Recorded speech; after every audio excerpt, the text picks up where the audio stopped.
쇠하면서 서서히 잊혀져 갔습니다.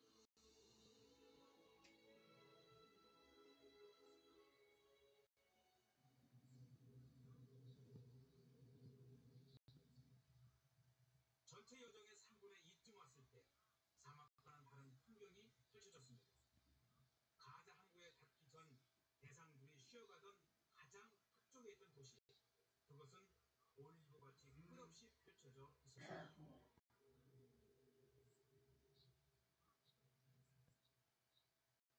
고대 향로 루트에 있던 거점 도시 할루타는 당시에 올리브 생산으로 아주 유명했어요. 그래서 엄청난 양이 재배되어서 유럽으로 보내졌는데 수천 년 전에는 지금 향로기는 없었지만은 이 올리브는 여전히 엄청난 양을 재배하고 있습니다.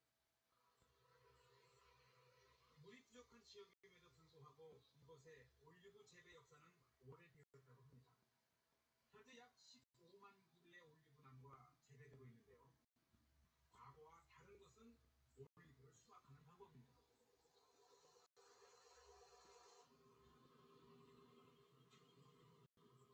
올리브 수확은 9월부터 시작되는데 나무를 너무 세게 흔들어 때로는 부러지기도 했습니다.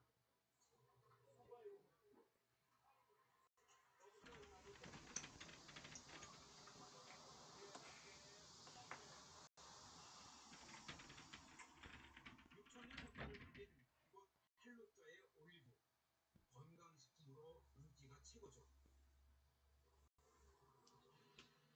이렇게 올리브 기름이 만들어지고 있습니다. 그리고 이것은 세계 각국으로 수출되고 있다고 합니다.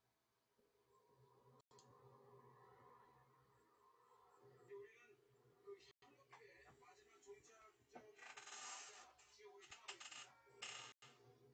팔레스타인 지역인 가자 지구를 과연 통과할 수 있을까 걱정을 했는데요. 우려했던 대로 엄중한 검문을 하고 있었습니다.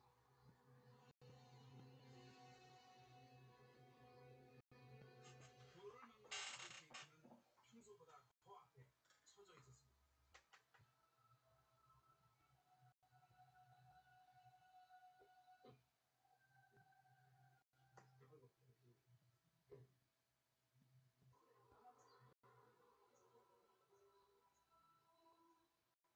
저 멀리 보이는 곳이 가자지구입니다. 약 150km에 달하는 고대 향로길은 그곳에서 끝이 나고 이제 향료는 바다를 건너 로마에 닿게 되는 거죠.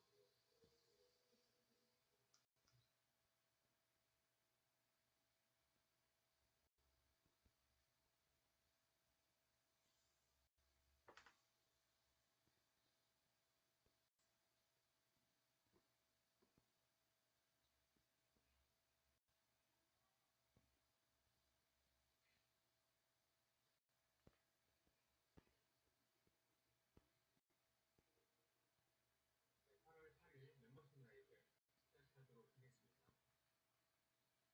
거부 판결. 양강이 서브미스 판사가 예상적으로 그렇게 보상하진 않았어요. 빠르면 7월 말, 늦어도 8월 안에는 뭔가 나올 것 같다. 9월을 넘기진 않을 것 같다. 이런 예상들을 우리로 하여금 갖게 만들었었는데 예상대로 예상이 그러니까 부응을 해준 거죠, 법원이. 벌금 부지와 관련해서 판결을 내렸습니다. 1억 2,500만 달러 과징금 지불 판결을 내렸습니다. SAC가 기존에 20억 달러를 요구했던 것과 비교를 하면 역시 법원에서 바라보더라도 SAC 20억 달러는 개소리다 라고 이제 판단을 한 걸 우리가 느낄 수가 있고, 물론 이제 리플 같은 경우에는 1,000만 달러를 넘어서는 안 된다라고 이야기를 했지만 사실 1,000만 달러 가지고 SAC가 합의를 할 리는 없잖아요. 법원도 1,000만 달러는 사실 조금 말이 안 되고, 우리가 항상 이야기를 했던 게 1억 달러 언저리에서 대충 마무리가 되면 좋겠다 이런 생각을 했었는데, 누구나 다 이렇게 바라보는 관점이 비슷한 거예요. 법원이 바라보나 우리 같은 약간 빠돌이 빠순이 성격이 조금 있는 SRP 회사들이 바라보나 얼추 관점이라는 게, 기준이라는 게 비슷하다는 거죠. SC가 얘기하는 20억 달러는 누가 들어도 개소리인 거고, 1,000만 달러는 또 너무 좀 약하고 이걸로 뭘 하겠어 라는 느낌인 거고, 그래서 한 1억 달러 언저리 이 정도면 가능성이 있겠다. 그런 거였는데, 물론 양측이 전격적으로 합의를 한 건 아니지만 법원 입장에서도 얼추 1억 달러 수준에서 정리를 한 것은 의미 있게 느껴지는 부분이 아닐까 싶습니다. 법원에서는 미국이 거래소를 통해서 소매 고객에게 XRP를 프로그래밍화된 방식으로 판매한 것은 연방증권법을 위반한 것은 아니다라고 이번에도 판결을 했습니다. 다시 말해서 1년 전 7월 13일 약식재판 판결이 나왔을 때와 똑같은 스탠스를 법원은 유지하고 있다는 것을 우리가 꽤나 선명하게 느낄 수 있는 부분입니다. 그러면서 리플은 1278건 기관 판매 거래에 대해서는 증권법을 위반을 했다. 그러니까 1차 시장 판매 XRP는 증권, 2차 시장 판매는 비증권이라는, 다시 말해서 1년 전 7월 13일 약식재판 판결이 나왔을 때와 똑같은 스탠스를 법원은 유지하고 있다는 것을 우리가 꽤나 선명하게 느낄 수 있는 부분입니다. 그러면서 리플은 1278건 기관 판매 거래에 대해서는 증권법을 위반을 했다. 그러니까 1차 시장 판매 XRP는 증권, 2차 시장 판매는 비증권이라는 약식재판 구조를 유지하면서 1억 2,500만 달러라는 벌금 결정을 법원이 이번에 오늘 새벽에 갑자기 툭 하고 던진 겁니다.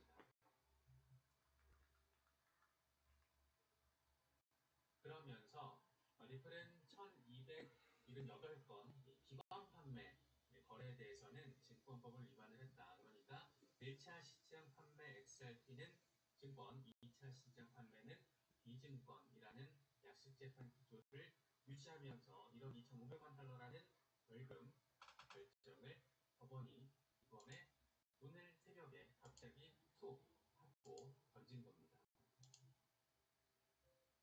법원 판결이 이렇게 나오면서 XRP가 급등세를 보였습니다. 20%대 급등세를 확인했는데 누구에게는 와 20%나 올랐다 이겠지만 대부분의 아마 엑셀 폴더들은 야 1달러 가기가 안 되네 라고 생각하시는 분들 아마 많지 않을까 싶습니다. 하필이면 또 비트코인이 또 저항을 맞고 있는 상황에서 시장 전체가 빨간불일 때 XRP가 이렇게 또 긍정적인 호재인데 0.6달러는 좀 아쉽죠. 0.7달러대 저항이 되게 빡세기 때문에 아마 거기서 또 되게 저항이 한번 있을 거예요. 그래서 어떤 큰 손들, 마켓 메이커들이 작정하고 달려들 때까지는 이 정도 시세가 좀 현실적이지 않나 싶기도 하고 좀 아쉽게 느껴지기도 하고 그렇습니다. 그래도 24시간 동안 거래 볼륨이 무려 140% 급등을 했고 소셜 네트워크에서 지금 언급되고 있는 1등 종목이 XRP, 그만큼 관심이 글로벌하게 엄청 뜨겁다라는 점도 우리가 느낄 수 있을 것 같습니다. XRP가 또 시세가 이렇게 반등을 하다가 지금 머뭇거리고 있다라고 머뭇 빵하고 반가워서 올라가다가 지금 뭐지 하고 이런 느낌이잖아요. 이게 뭘까라는 게 사실 그럴 만한 이유들이 좀 있습니다. 첫 번째로는 시장 전체 상황. 비트코인이 지금 저항 국면을 보여주고 있죠. 57,000달러 돌파 이후에 저항이 확인이 되고 무엇보다 중동 리스크가 고조되고 있는 상황. 이게 지금 한 가지 남은 악재라고 우리가 어제도 짚어봤었는데 그렇기 때문에 추가적인 후퇴 가능성이 존재한다. 일각에서는 본격적인 반등이 나오기 전에 4만 달러 초반까지 후퇴할 가능성도 있다. 이런 얘기도 지금 나오고 있거든요. 그래서 이스라엘의 보복 공격 가는 시점이 지금 구체적으로 나오고 있습니다. 8월 12일에서 13일 정도의 가능성. 이런 추세가 어떻게 될 것이냐에 따라서 시장 전체, 암호화폐 시장뿐만 아니고 미국 증시까지도 전체적인 영향을 받을 수 있다는 점. 또 한 가지는 항소 가능성이죠. 전체적인 분위기는 지금 SEC가 항소를 할 가능성이 높다는 점을 보여주고 있습니다. 리플 역시 항소 타령을 할 수 있죠. 끝까지 가겠다. 이런 스탠스를 또 리플렉스가 공식적으로 밝힐 수도 있고, 이건 이제 소송이 계속 지속된다는 거고, 항소를 한다는 것은 사실상 대법원까지 가서 그 판을 보겠다는 거기 때문에 지긋지긋한 소송 리스크 상황이 이어질 가능성도 우리가 생각해 볼 수 있는 상황입니다. 코인데스크 같은 경우에는 SEC가 전체 사건에 대해서 항소할 가능성이 높아 보인다라고 진단을 하고 있습니다. 왜냐하면 양식 재판 수준과 거의 동일하게 나왔고 SEC가 초반에 요구했던 20억 달러의 진짜 터무니없이 낮은 그런 수준의 벌금이 결정이 됐기 때문이죠. 하지만 SEC도 고민이 많을 거예요.